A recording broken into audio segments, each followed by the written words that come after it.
দেখছেন সংবাদ সারাদিন। জুহিতা রয়েছে আপনাদের সঙ্গে। জেলমুক্ত কেন্দ্রীয় প্রতিমন্ত্রী তথা রাজ্য সভাপতি বিজেপির রাজ্য সভাপতি সুকান্ত মজুমদার 14 ঘন্টা পুলিশ হেফাজতে ছিলেন।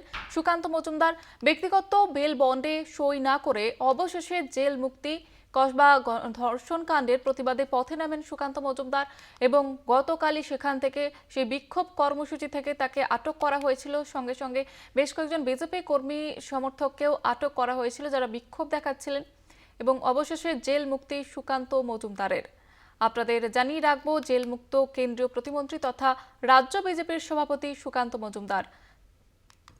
14 ঘন্টা পুলিশ হেফাজতে ছিলেন সুকান্ত মজুমদার। ব্যক্তিগত বেল বন্ডে সই না করে অবশেষে জেল মুক্তি। কসবা গণধর্ষণ কাণ্ডের প্রতিবাদে পথে নামেন সুকান্ত মজুমদার সহ বিজেপির কর্মীরা এবং সেখান থেকেই গ্রেপ্তার করা হয় সুকান্ত মজুমদারকে। অবশেষে জেল মুক্তি সুকান্ত মজুমদারের। আমাদের সঙ্গে এই মুহূর্তে টেলিফোন লাইনে রয়েছেন আমাদের বিশেষ প্রতিনিধি অন্তন রায়। অন্তন দা, বাকি যারা বিজেপি কর্মী তাদেরকে আটক করা হয়েছিল, কি জানা যাচ্ছে এখনো পর্যন্ত? দেখো, আজকে সকালে সবাইকেই ছেড়ে দিয়েছে পুলিশ। ব্যক্তিগত বন্ডে উনি আজকে জামিন নিতে চাননি। এই মাসে 4 বার উনি গ্রেপ্তার হয়েছেন, অর্থাৎ রাস্তায় বিক্ষোভ দেখাতে গিয়ে 4 বারই তাকে গ্রেপ্তার করা হয়েছে।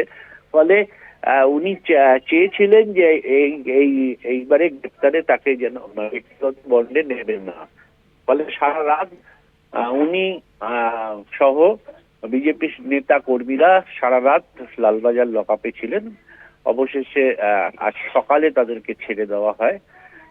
আজকেও কাল রাত অব্দিও বিক্ষোভ করে লালবাজারের পাশে বিজেপি কর্মীরা। আজ সকালবেলাও বিক্ষোভ হয় বিজেপি কর্মীদের, তাদের রাজ্য সভাপতি এখনো ছাড়া পায়নি বলে। জানা গেছে সুকান্ত মজুমদার বেরিয়ে জানিয়েছেন যে তিনি তার আজকের নির্ধারিত যেসব কর্মসূচি আছে সেই কর্মসূচিতে অংশগ্রহণ করবেন। আপাতত সবাইকেই, সুকান্ত মজুমদার সহ সবাইকেই ছেড়ে দেওয়া হয়েছে। ধন্যবাদ জানাবো অন্তন দা।